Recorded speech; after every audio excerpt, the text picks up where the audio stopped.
Arestado si BJ San Juan, 37 anyos, matapos nakuhaan sang 238,000 pesos nga balor sa ginapatian sa busa bypass operation sa Zone 6 Barangay Boulevard, Molo, Iloilo City, kagabi Marso 6. Sunok kay Press Major Marlene Roquero, hepe sa Molo PNP, genpayag sininga na baklan sang isa ka plastic sa ginapatian sa buong suspect kamit ang 15,000 pesos ka bypass money.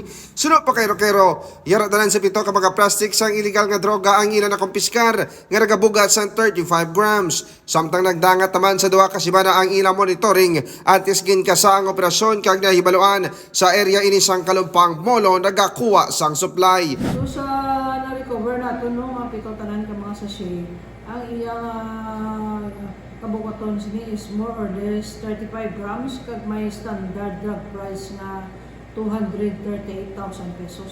Kaso naman nga Comprehensive Dangerous Drugs Act of 2002 ukon Republic Act 9165 ang natala na ipasaka sa suspect. Balita nagikan sa Distrito Somoto.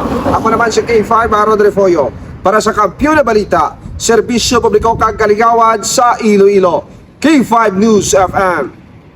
Ang ining balita ang ginadulong sa inyo sang DTX Coffee Mix. Himo sa natural nga sangkap pareho sang amarkuso, chia seeds, sugared cane extract powder. DTX Coffee Mix. Nakakapi ka na, naka-detox ka pa. DTX Coffee Mix. Mabakal sa mga butika.